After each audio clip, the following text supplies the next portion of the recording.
지금은 우리 사람들이 자동차를 주된 교통수단으로 사용하지만 여러분 사실 자동차가 주된 교통수단이 되기 전에 사람들이 가장 많이 이용했던 교통수단은 다름 아닌 말이 되죠. 여러분 그렇지 않습니까?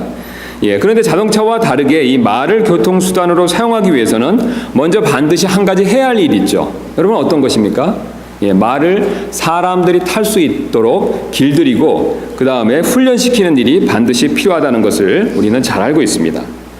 사실 말이 훈련되지 않은 상태로 사람을 절대로 태울 수 없기 때문에 말은 반드시 훈련이 필요하다라는 뜻이 되겠습니다. 반대로 또한 우리가 훈련이 잘 된 말은 명마다라고 부르면서 현재 세계적인 명마의 대부분은 이 사우디아라비아에서 훈련시키고 조련시키는 말들이 된다라고 보통 사람들이 이야기합니다. 그래서 이곳에서는요, 유럽의 왕들이 타는 말을 선발하는데요, 그 훈련 과정에 독특한 부분이 있다고 합니다. 즉 조련사가 휘슬을 불면 어떤 상황에 있더라도 즉각 그 행동을 멈추는 훈련을 받는데요, 이 훈련의 마지막 과정이 아주 독특하다라는 뜻이 되겠습니다.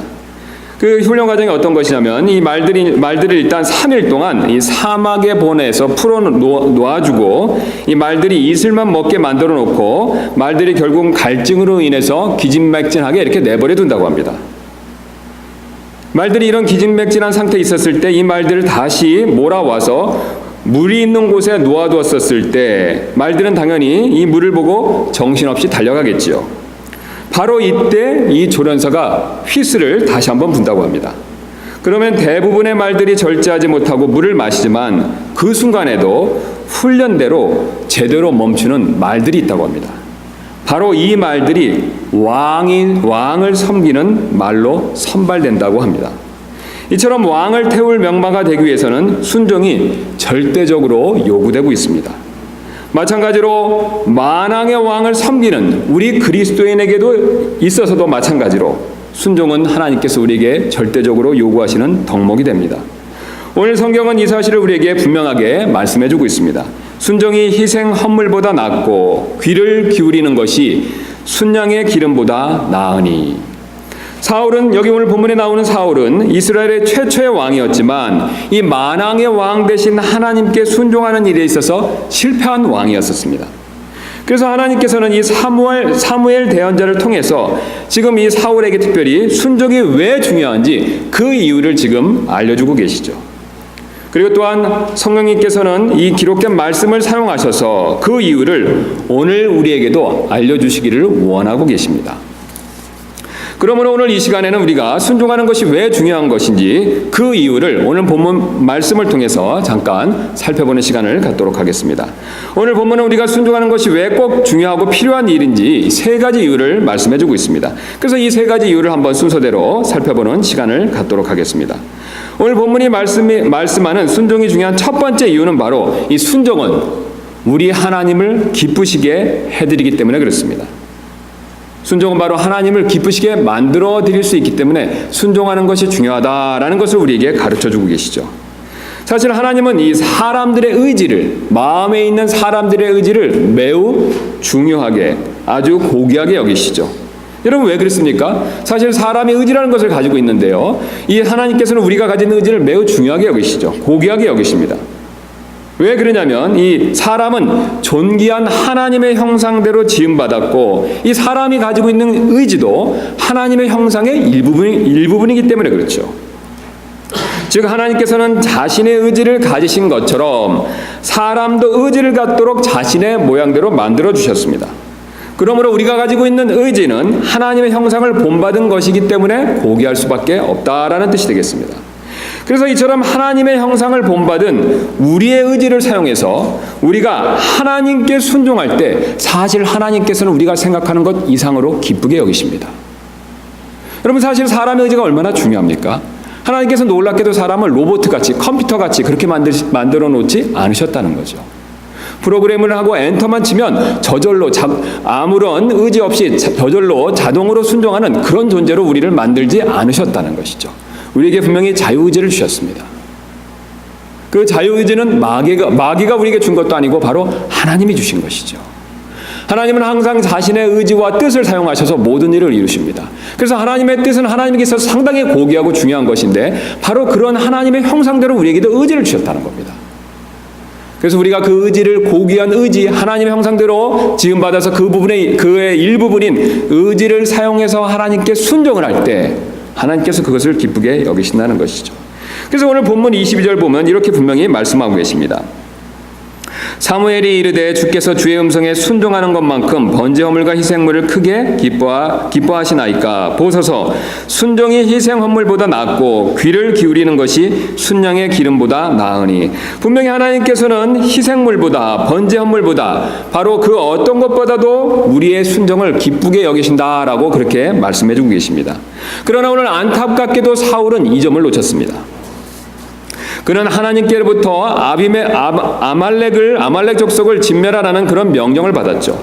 그래서 우리 15장 2절부터 3절 말씀 보시면 하나님께서 지금 그런 명령을 내리시는 모습을 보여주고 계시는데요. 15장 2절 한번 같이 보도록 하겠습니다. 만군의 주가 이같이 말하노라. 아말렉이 이스라엘에게 행한 일, 곧 이스라엘이 이집트에서 나올 때 그가 길에서 숨어 그를 기다린 일을 내가 기억하나니 지금 가서 아말렉을 쳐서 그들이 가진 모든 것을 진멸하고 남기지 말며 남자와 여자와 어린아기와 젖먹이와 소와 양과 낙타와 나귀를 죽이라 하매. 지금 하나님께서 아말렉 족속들을 전부 진멸하라라는 아주 무서운 명령을 내리고 계시죠. 사실 근데 우리가 여기 아이들까지 죽이라, 바로 짐승들까지 죽이라고 하는 명령을 들었을 때는 하나님이 좀 너무하신다라는 생각을 하실지도 모르겠습니다. 그러나 하나님께서는 뜻과 이유가 있으시죠. 목적도 있으십니다. 그리고 자신의 뜻과 목적을 세우시고 이것을 실천하셨을 때 한치의 불이나 불공정함이 없으신 분이십니다. 하나님은 완벽하게 완전하게 공의롭고 정의로운 분이시죠. 사실 하나님께서 아말렉 족속을 진멸하라고 명령하신 데는 그 이유가 있습니다. 바로 이스라엘 백성들을 보호하기 위해서죠. 사실 이스라엘 백성들이 출애굽하고 가나안에 거하는 동안 이 이스라엘 백성들을 가장 많이 괴롭혔던 족속이 바로 어떤 족속이냐면 아말렉 족속입니다. 사실 아말렉 족속들은 사탄의 앞잡이로서 이스라엘 백성들을 이 땅에서 멸망시키기 위해서, 멸족시키기 위해서 상당히 애를 쓴 민족이 됩니다. 근거로 우리 신명기에 한번 보도록 하겠습니다. 이스라엘 백성들이 출애굽해서 나왔을 때 얼마나 이렇게 이스라엘 백성들을 괴롭혔는지 신명기 25장이 그것을 보여주고 있습니다.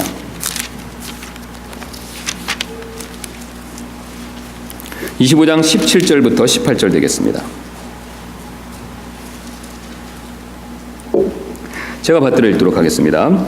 너희가 이집트에서 나올 때 아말렉이 길에서 내게 행한 일을 기억하라. 그가 길에서 너를 만난 내가 약하고 피곤할 때 내 뒤를 치되 곧 내 뒤에 떨어진 약한 모든 자를 쳤나니 그가 하나님을 두려워하지 아니하였느니라. 지금 하나님께서 무엇을 말씀하고 계십니까? 이스라엘 백성들에게 이 아말렉의 잘못을 기억하라고 말씀하시죠. 그런데 이들의 잘못이 어떤 것입니까?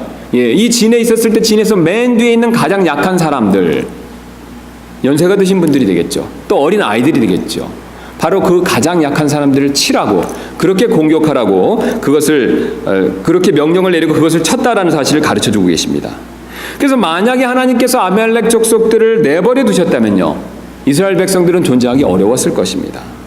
그 근거로 또한 우리 장차 이제 앞으로 뒤에서 이어질 에스더기를 보시면 이 페르시아의 이스라엘 백성들이 끌려갔었을 때 이스라엘 백성들을 멸절시키기 위해서 음모를 꾸민 사람이 있었죠. 여러분 누굽니까? 하만이죠. 근데 흥미로운 것은 이 하만이란 사람의 계보가 어떻게 되냐면요, 지금 아말렉 족속의 왕인 아각의 후손이 됩니다. 끝까지 이스라엘 백성들을 멸절시키기 위해서 애를 썼다는 것이죠. 철천지 원수였다는 것을 보여줍니다. 그래서 하나님께서 이렇게 막지 않으셨다면, 하나님께서 이렇게 진멸시키려고 명령을 내리지 않으셨다면 이스라엘 백성들은 멸망당했을지도 모르고, 그렇게 되었다면요 아마 그리스도는 이스라엘 백성들을 통해서 이 땅에 오지 못하실 수도 있었을 것입니다. 하나님께서는 이처럼 이스라엘 백성들을 보호하시기 위해서 진멸하라고 명령을 하셨지만, 오늘 안타깝게도 사울은 하나님께 희생물을 드린다는 명목으로 좋은 양떼를 슬쩍 남겨두는 모습을 보여주고 있죠. 그래서 우리 15장 13절부터 15절 말씀 다시 한번 보시면 사무엘이 사울에게 이른즉 사울이 그에게 이르되 주께서 당신에게 복 주시기를 원하나이다. 내가 주의 명령을 수행하였나이다 하매 사무엘이 이르되 그러면 내 귀에 들어오는 이 양들의 울음소리와 또 내 귀에 들리는 소들의 울음소리는 무엇을 뜻하나이까 하니 사울이 이르되 그들이 그것들을 아말렉 족속에게서 끌어왔나이다. 백성이 주 당신의 하나님께 희생물을 드리려고 양과 소들 중에서 가장 좋은 것을 남겼으며 나머지는 우리가 진멸하였나이다 하매. 여러분 지금 무엇을 가르쳐주고 있습니까? 하나님은 분명히 무엇을 명령하셨습니까? 다 죽이라는 것이죠. 부정하기 때문에 다 죽이라고 명령하십니다. 우리가 하나님의 이 거룩의 개념에 대해서는 완전히 이해하기가 어려운데요. 어쨌든 하나님께서 부정하다고 여기셨기 때문에 다 죽이라고 명령했었을 때는 죽이는 것이 필요하죠. 그러나 사울과 그 백성들은, 특별히 왕인 사울은 그 명령을 거절하고 하나님께 희생원물을 바친다라는 명목으로 좋은 짐승들을, 좋은 양떼들을 이렇게 남겨놓은 모습을 분명히 보여주고 있습니다. 그러나 이것은 인간적인 생각일 뿐이라는 것을 오늘 주님께서는 우리에게 그것을 분명히 말씀해주고 계십니다. 왜냐하면 하나님께서는 우리가 가진 그 어떤 것보다도 우리의 마음을 드리기를 원하시기 때문에 그렇습니다. 여러분 하나님께서 이 세상을 창조하신 것을 분명히 믿으십니까? 예, 그렇다면 우리가 보이는 모든 것 이것이 다 하나님의 것이죠. 우리가 밖에 보이는 하늘, 산, 땅, 도로 이 모든 것들이 사실 하나님의 것입니다. 우리가 소중하게 여기는 물질, 금과 은 역시 분명히 하나님 것이다 라고 하나님은 그렇게 성경 말씀을 통해서 우리에게 가르쳐 주신 적이 있으시죠. 그래서 모든 것이 하나님 것이고 사실 모든 것을 하나님이 주관하십니다. 여러분 정말 이 사실을 믿으십니까? 예, 그러나 하나님께서 스스로 주관하실 수도 있지만 사실 주관하시지 않고 우리에게 내버려 두신 것이 있습니다. 여러분 그것이 무엇인지 아십니까? 바로 우리의 의지이죠. 하나님은 우리를 컴퓨터나 로봇처럼 만드시지 않으셨습니다. 우리에게 하나님의 형상대로 본받게 하시고 의지를 선물로 주셨기 때문에 의지만큼은 우리 스스로가 마음대로 할 수 있는 것이죠. 사실 하나님은 그 의지를 원하십니다. 그 의지가 담겨있는 마음을 원하시는 것이죠. 하나님이 그것을 취해서 로봇이나 컴퓨터처럼 그렇게 하나님 원하시는 대로 조종하실 수도 있지만 하나님은 그렇게 하시지 않고 우리 스스로가 모든 걸 결정할 수 있도록 우리의 마음 가운데서 의지를 허락해 주셨습니다. 그래서 우리가 그 의지를 사용해서 하나님께 순종할 때 하나님께서 사실 우리의 모든 것을 드린 것으로 그렇게 그것을 여기고 계시죠. 하나님 그래서 그것을 기뻐하신다라고 분명히 말씀하고 계십니다. 왜냐하면 사실 우리의 마음에 있는 의지가 우리의 중심이기 때문에 그렇습니다. 바로 우리 자신이기 때문에 그렇죠. 그래서 우리가 드리는 많은 물질보다 하나님께서는요 우리의 마음을 겸손히 먼저 주님께 드리기를 원하고 계십니다. 또 우리가 행하는 많은 교회의 봉사와 일에 앞서서요 바로 우리의 마음을 먼저 주님께 드리기를 원하고 계신다는 것이죠. 또 우리가 하는 많은 성경 지식에 앞서서 우리의 마음이 먼저 주님께 행하기를 원하고 계신다는 것이죠. 그럼 바리새인들을 한번 생각해 보시기 바랍니다. 그들은 일에 있어서 하나님을 아는 지식에 있어서 뛰어난 사람들이었습니다. 그러나 마음만큼 그들은 하나님께 멀었기 때문에 하나님은 그들의 행하는 것과 그들이 알고 있는 성경 지식에 대해서 크게 기뻐하지 않으시는 모습을 분명히 보여주고 계십니다. 심지어는 우리가 지금 드리는 예배조차도 우리의 마음이 주님께 온전히 먼저 행해지기를 원하고 계시죠. 여러분 사실 우리는 몸이 여기 와 있습니다. 그러나 우리의 마음 상태가 어떤지를 한번 주님 앞에서 곰곰이 정직하게 생각해 볼 필요가 반드시 있습니다. 오늘 하나님은 우리 주님은 분명하게 말씀하고 계시죠. 우리가 드리는 그 어떤 예배보다도 우리가 순종하며 드리는 그 마음, 그것을 받기를 원하신다는 것이죠. 우리가 이렇게 우리의 마음을 진정으로 주님께 순종하며 드릴 때 하나님께서 이것을 기쁘게 여기신다라고 분명히 그 사실을 우리에게 말씀해 주고 계십니다. 그러므로 이처럼 하나님을 기쁘게 해드리기 위해서 하나님께 순종할 필요가 우리는 반드시 있습니다. 그런 저와 여러분들 되시기를 주님의 이름으로 소원합니다. 이제 오늘 본문이 말하는 순종이 중요한 두 번째 이유를 한번 살펴보도록 하겠습니다. 이 순종이 중요한 두 번째 이유는요, 바로 순종은 하나님의 미움과 진노를 피하게 만들어주기 때문에 그렇죠. 예. 순종은 하나님께서 마음에 품고 계신 우리의 불순종에 대한 미움이나 진노를 피하게 만들어주는 그런 역할을 하기 때문에 그렇다라는 뜻이 되겠습니다. 하나님께서는 사실 모든 죄를 싫어하십니다. 우리가 이미 그 사실을 잘 알고 있습니다. 그러나 하나님께서는 모든 죄를 싫어하시지만요, 그 싫어하시는 죄 중에서 더 싫어하는 죄가 있습니다. 성경은 그 사실을 분명히 가르쳐주고 계시죠. 하나님 우리를 사랑하시지만 사랑하시는 자 중에서 더 사랑하는 자가 있으시죠. 누구십니까, 여러분? 아들 되신 예수 그리스도이시죠. 반대로 하나님은 우리의 죄를, 모든 죄를 미워하시지만 미워하시는 모든 죄 가운데서도 더 싫어하는 죄가 있습니다. 그 더 싫어하는 가장 대표적인 죄가 어떤 것이냐면 바로 우상숭배가 되죠. 그 근거로 하나님은 이스라엘 백성들에게 10계명을 주시고 첫 번째 계명과 두 번째 계명에 바로 우상숭배와 관계돼서 절대로 우상숭배를 행하지 말 것을 명령하고 계십니다. 우리 그것을 잘 아시면 한번 잠깐 가서 찾아보는 시간 갖도록 하겠습니다. 출애굽기 20장 3절부터 6절 되겠습니다.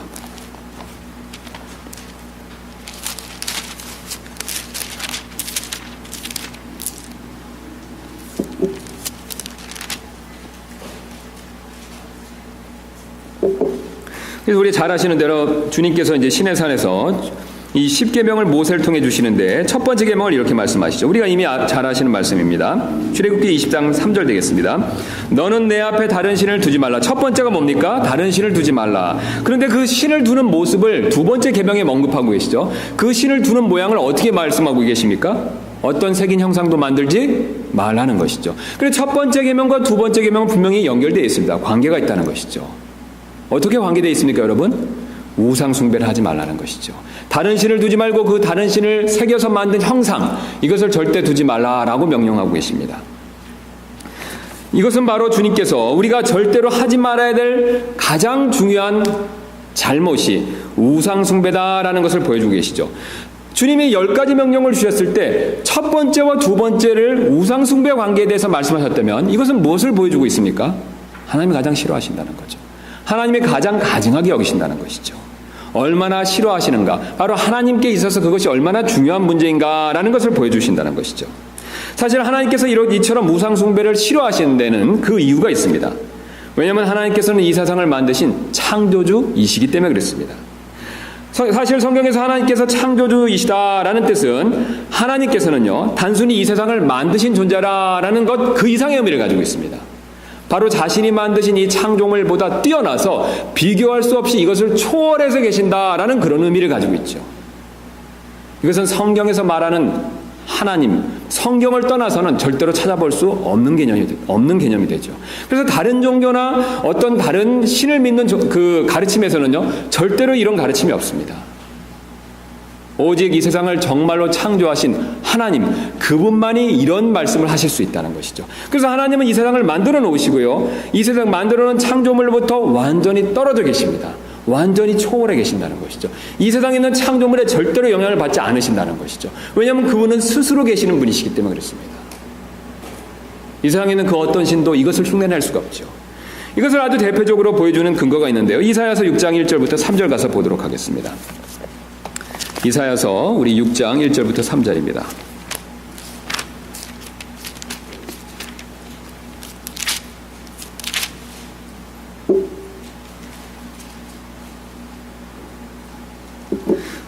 우리 우시아 왕이 죽던 해에 그 이사야가 바로 하늘이 열리면서 하나님이 계신 이 하늘에 있는 모습을 보고 기록한 내용이 됩니다. 그래서 1절부터 3절 제가 읽도록 하겠습니다. 우시아 왕이 죽던 해에 또한 내가 보니 주께서 높이 들린 왕좌에 앉으셨는데 그분의 옷자락은 성전에 가득하고 그것 위에는 수랍들이 저마다 6날개를 가진 채 서 있더라. 그가 두 날개로는 자기 얼굴을 가리고 두 날개로는 자기 발을 가리며 두 날개로는 날더라. 하나가 다른 하나에게 외쳐 이르되 거룩하다 거룩하다 거룩하다 만군의 주여 그분의 영광이 온 땅에 충만하도다 하더라. 여러분 지금 스랍의 모습들이 흥미롭지 않습니까? 스랍의 날개가 몇 개를 가지고 있습니까? 6개가 있죠. 근데 6개가 갖고 있는데 2개씩 세 쌍을 이루고 있는데 이 각각의 날개의 쌍들이 제각기 다른 역할을 하고 있다는 거죠.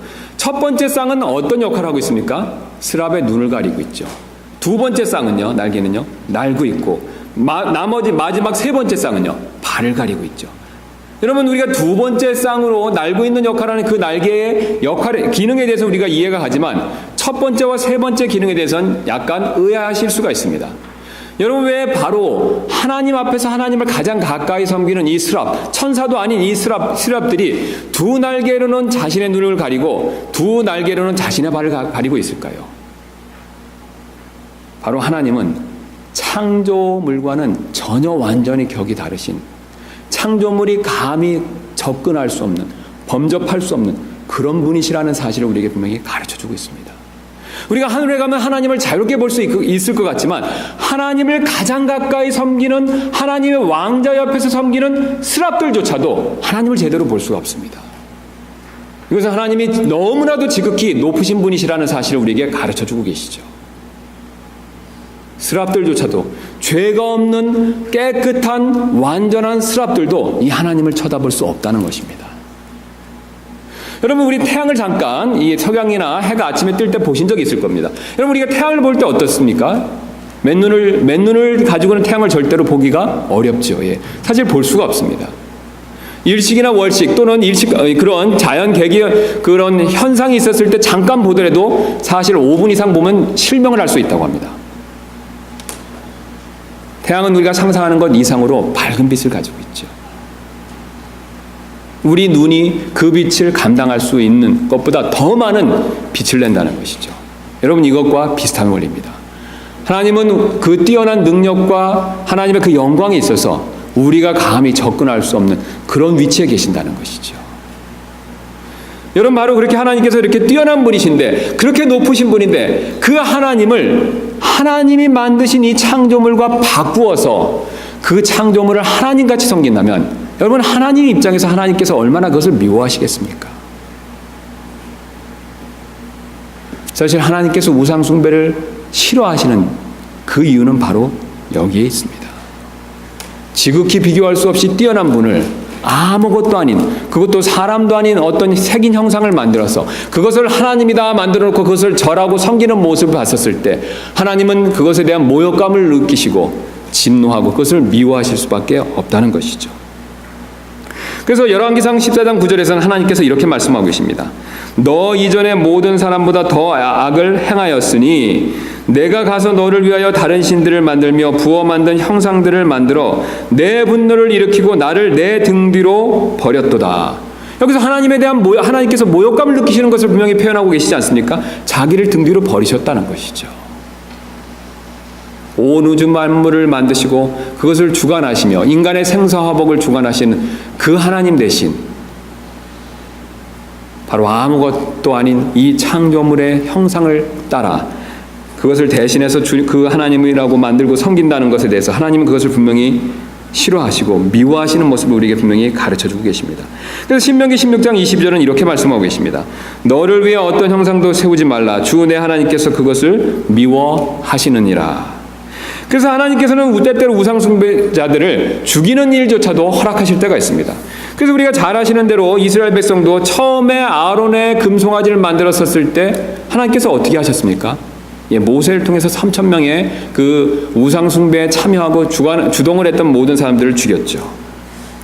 그런데 문제는 여기에 있습니다. 바로 하나님께서는 불순종을 우상숭배만큼 미워하신다는 사실에 있습니다. 그래서 오늘 본문으로 다시 한번 가서 보시면 사무엘기상 15장 23절 전반부 이렇게 말씀하고 계십니다. 우리 15장 23절 다시 한번 보도록 하겠습니다. 거역하는 것은 마술죄와 같고 완고한 것은 불법과 우상숭배와 같나이다.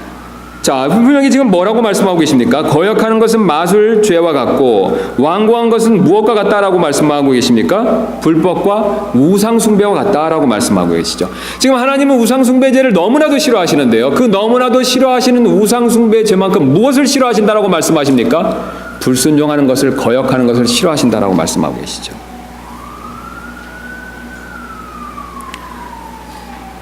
즉 우리가 거역하고 불순종하는 것을 하나님께서는 극도로 미워하신다라는 것을 말씀하고 계십니다. 그래서 사무엘기상 12장 앞에 15절 말씀 보시면 우리 잠깐 앞으로 가서 보도록 하겠습니다. 하나님께서 이 사실을 미리 또 한번 사울에게 경고해 주셨죠. 사무엘기상 12장 15절 되겠습니다. 그러나 너희가 만일 주의 음성에 순종하지 아니하고 주의 명령을 거역하면 주의 손이 너희 조상들을 대적한 것 같이 너희를 대적하리라. 분명히 거역하면 너희 조상들을 내가 대적한 것 같이 너도 그거 대적할 것이다 라는 것을 분명히 말씀하고 계시죠. 여러분, 이런 하나님의 미움과 하나님의 진노로부터, 하나님의 질투하심으로부터 벗어날 수 있는 유일한 방법은 순종밖에 없습니다. 우리가 순종할 때 주님께서 미워하시는 그 미움으로부터 벗어날 수가 있습니다. 또 우리가 순종할 때 주님의 징계로부터 유일하게 벗어날 수가 있습니다. 또 우리가 순종할 때 주님의 책망으로부터 벗어날 수가 있습니다. 무엇보다 우리가 순종할 때 주님을 슬프게 만들어드리지 않고 오히려 기쁘시게 만들어드릴 수 있다라는 사실을 가르쳐주고 계시죠. 오늘 흥미로운 사실은 바로 이 사울이 불순종하는 모습을 보시고 35절에 15장 35절에 주님께서 그 사실을 안타까워하는 모습을 우리에게 가르쳐주고 계십니다. 15장 35절입니다. 사울이 자기가 죽는 날까지 사울을 보려고 다시는 가지 아니하였으나 그럼에도 불구하고 사울을 위하여 애곡하였더라. 주께서는 자신이 사울을 이스라엘 다스릴 왕으로 삼으신 것으로 인해 슬퍼하셨더라. 여러분, 지금 하나님께서 무엇을 가르쳐주고 계십니까? 사울이 불순종한 것에 대해서 미워하셨을 뿐만 아니라 슬퍼하신다는 사실을 가르쳐주고 계시죠. 사실 창세기에서도 하나님께서 노아의 시대에 사람들이 불순종하는 것을 보시고 분명히 마음 아파하시면서 슬퍼하신다라는 그런 말씀을 하신 적이 있습니다. 주님은 우리의 불순종을 보셨을 때 그것에 대해서 미워하실 뿐만 아니라 슬퍼하신다는 사실을 우리에게 가르쳐주고 계십니다. 그러나 반대로 우리가 앞에서 살펴본 것처럼 우리가 주님께 순종할 때 주님은 그것을 기쁘게 여기십니다. 그러므로 우리는 주님께 기쁨을 우리가 드리기 위해서 순종하는 저와 여러분들이 되시기를 주님의 이름으로 소원합니다. 이제 끝으로 순종이 중요한 마지막 이유를 살펴보도록 하겠습니다. 이 마지막 이유는 바로 순종은 하나님의 복을 가져다 주기 때문에 그렇습니다.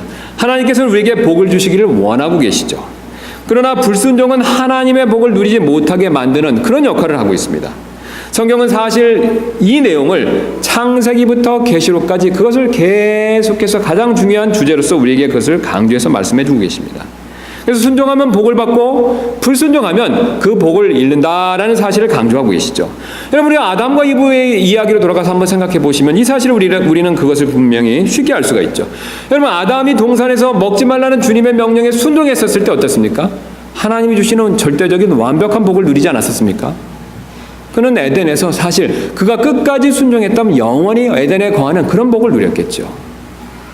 그러나 그가 불순종했었을 때 그는 주님께로부터 책망과 저주를 받고 에덴에서 쫓겨났다라는 사실을 우리는 그것을 잘 알고 있습니다.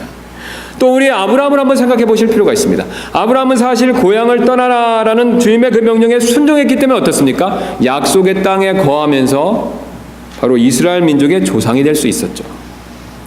또한 이삭을 바치라는 명령에 순종했기 때문에 지금 전 세계 기독교인들이 존경하는 그런 믿음의 조상이 될 수 있었다라는 것을 우리는 역시 잘 알고 있습니다. 그러나 그가 불순종했었을 때는 안타깝게도 그래 불순종해서 하갈을 얻었었을 때 자신의 집안에 불화가 생겨 행복과 평안을 잃게 되는 그런 모습을 성경은 또한 우리에게 그것을 분명히 가르쳐주고 계시죠. 하나님께서는 이스라엘 백성들에게도 이 사실을 분명히 우리에게 이스라엘 백성들에도 이 사실을 분명하게 말씀해주고 계십니다. 그래서 우리 신명기 11장 26절부터 28절 잠깐 가서 확인해 보도록 하겠습니다. 신명기 말씀입니다. 신명기 11장 26절부터 28절 되겠습니다.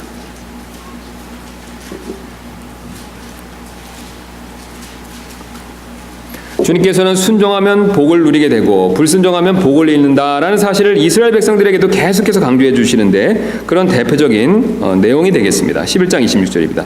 보라, 내가 이날 복과 저주를 너희 앞에 두나니 너희가 만일 내가 이날 너희에게 명령하는 주 너희 하나님의 명령들에 순종하면 복을 받을 것이요.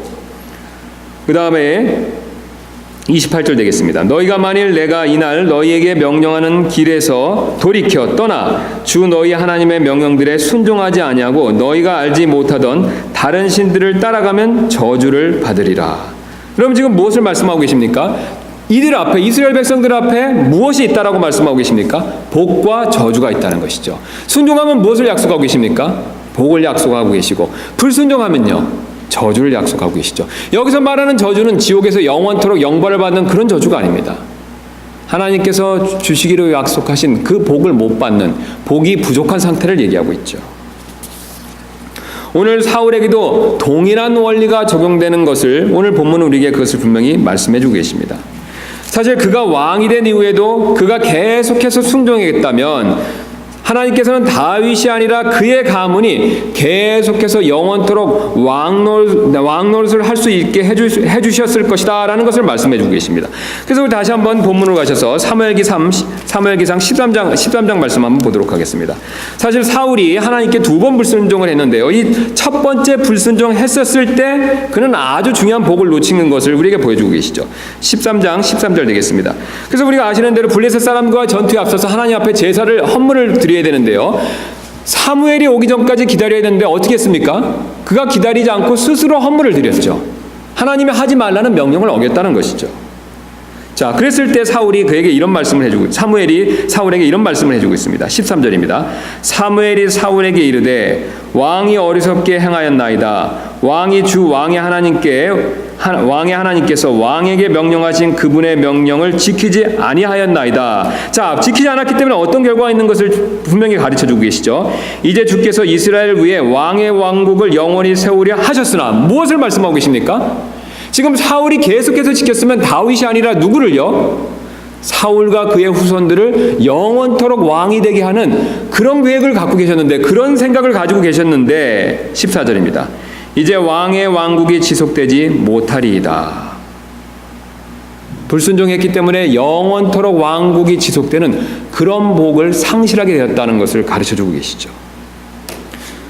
이 사건, 그러나 더 안타까운 사실은요, 이 사건 이후라도 이 사울이 정신을 차리고 주님께 순종을 했다면요, 이미 사실 자신의 후손들이 왕권을 이어가는 복은 잃어버렸지만 자기가 왕 노릇은 계속 할 수도 있었을 것입니다. 그러나 오늘 2번째 불순종하는 것을 통해서 자신이 가지고 있는 이 왕권마저도, 왕노릇마저도 이제는 못하게 되었다라는 사실을 우리에게 그것을 분명히 가르쳐주고 계십니다. 그래서 우리 다시 한번 15장으로 가시면요, 15장 23절 후반부 말씀 보이겠습니다. 그래서 오늘 2번째로 이제 사울이 불순종하는 모습을 보여주자 사무엘이 이렇게 말씀하고 있죠. 15장 23절 후반부 말씀 되겠습니다. 왕이 주의 말씀을 버렸으므로 그분께서도 왕을 버려 왕이 되지 못하게 하셨나이다. 그 내용을 26절에서 더 자세히 말씀하고 계시죠. 사무엘이 사울에게 이르되 나는 왕과 함께 돌아가지 아니하리니 왕이 주의 말씀을 버렸으므로 주께서 왕을 버려 이스라엘을 다스릴 왕이 되지 못하게 하셨나이다 하니라. 그 다음에 그 위에서 이렇게 말씀하고 계십니다. 사무엘이 가려고 돌아섰을 때 그가 그의 겉옷자락을 붙잡음에 그것이 찢어지므로 사무엘이 그에게 이르되 주께서 이날에 이 이스라엘 왕국을 왕에게서 찢어 왕보다 나은 왕의 이웃에게 주셨나이다. 여러분, 무엇을 말씀하고 계십니까? 그나마 순종을 계속했다면 사울이 살아있는 동안만큼은요, 왕 노릇을 할 수 있게 하나님께서 그 복을 계속 주셨겠지만 이젠 2번째 불순종하는 죄를 지었기 때문에 그나마 왕 노릇도 못하게 되었다라는 것을 말씀하고 계십니다. 하나님이 보셨을 때 오늘부로 이제 왕 노릇은 끝났다는 것이죠. 동일한 원리로 말씀하십니다. 순종할 땐 복을 받고 불순종할 때는 그 복이 사라진다는 것이죠. 오늘 사울이 끝까지 순종했다면 그는 왕권을 계속 유지할 수 있었을 것입니다. 그러나 그는 불순종했기 때문에 하나님이 주신 그 왕의 왕권이라는 큰 복을 상실한 것을 보여주고 계십니다. 순종하면 복을 받고 불순종하면 복을 잃는다라는 이 원리는 신약 시대에도 동일하게 적용이 되고 있습니다.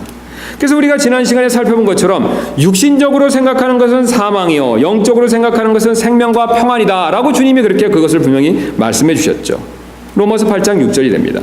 그래서 우리가 지난 시간에 살펴본 것처럼 우리가 어떻습니까? 성령을 따라 순종하면 어떤 복이 있습니까? 마음의 기쁨과 즐거움이 있죠. 이것을 사도 바울께서는 지난 시간에 생명이다 라고 그렇게 표현하셨습니다.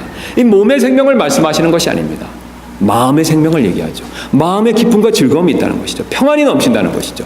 그래서 우리가 성령을 따르고 성령의 생각을 따르면요, 하나님이 그런 복을 약속해 주십니다. 그러나 우리가 반대로 성령을 따르지 않고 우리 육신을 따르면요, 육신의 생각을 따르면 어떻습니까? 그런 복을 누릴 수 없다라는 것을 분명하게 말씀해 주고 계십니다. 즉 몸은 살아있지만 마음은 죽는 그런 상태에 빠진다는 것을 말씀해 주셨습니다. 그러므로 우리가 하나님이 주시는 복을 누리기를 우리가 정말로 우리 모두가 원한다면 우리는 주님께 순종할 필요가 반드시 있습니다. 살아가는 데 필요한 이 땅의 복이든 하늘의 영적인 복이든 관계없이 이 원리에 있어서는 마찬가지라는 것이죠. 순종하면 복이 있고 불순종하면 복이 없습니다. 하나님께서는 이 원리에 있어서 분명하십니다. 그래서 사무엘은 이 사실을 15장 29절에서 다음과 같이 분명하게 못 받고 계시죠. 그래서 이 원리에는 변함이 없다라는 것을 29절에 이렇게 말씀하고 계십니다. 또한 이스라엘의 힘이신 이는 거짓말을 하거나 뜻을 돌이키지 아니하시리니 그분은 사람이 아니므로 뜻을 돌이키지 아니하시나이다. 여러분 무엇을 말씀하고 계십니까? 하나님께서는 뜻을 돌이키지 아니하신다는 것이죠. 사람이 아니므로 뜻을 돌이키지 아니하신다는 거죠. 한번 자신이 정하신 순종하면 복이 있고 불순종하면 복이 없다라는 그 원리에 있어서 타협하거나 변함이 없으신다는 것이죠. 그런데 우리가 이 순종하지 못하는 이유에는 다른 데 있습니다. 왜냐하면 이 순종하면 복을 받는다라는 원리를 우리가 몰라서가 아닙니다.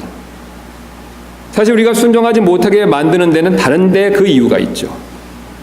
우리가 순종하려고 할 때 순종해도 복을 못 받을 것 같은 그런 상황만을 먼저 바라보기 때문에 사실 우리는 불순종할 때가 많이 있습니다.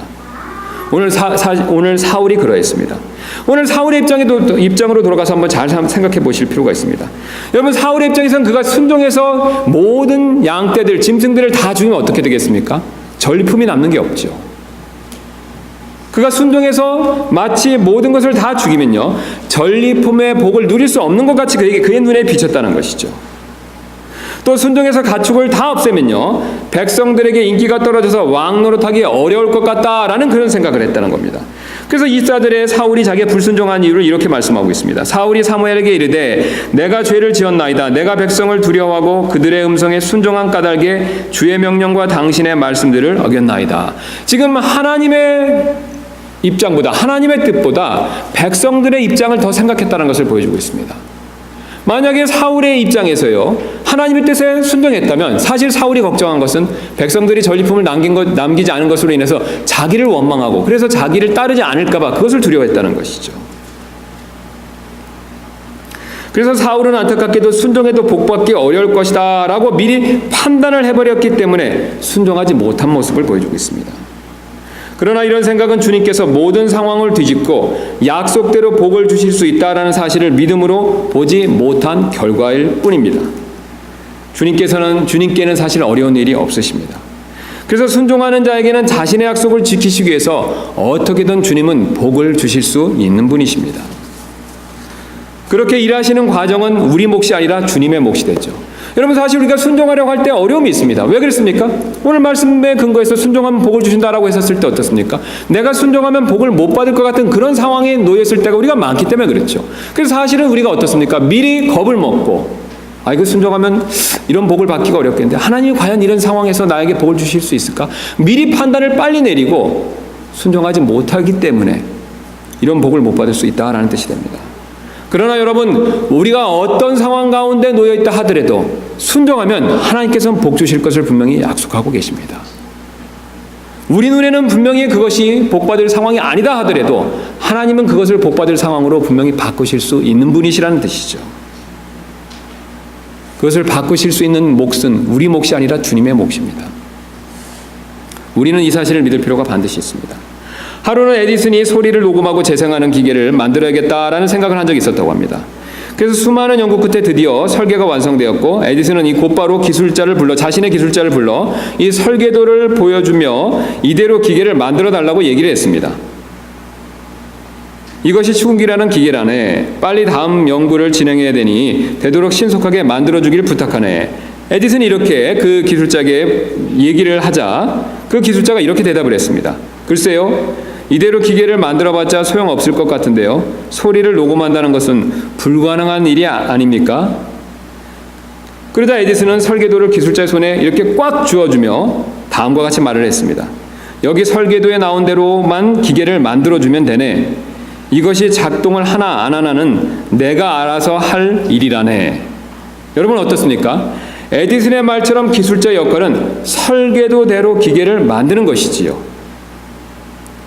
그것의 가능성을 평가하는 것이 기술자의 몫은 아니라는 것입니다. 기술자는 에디슨에게 고용되어 있기 때문에 단지 시키는 대로만 하면 된다는 것입니다.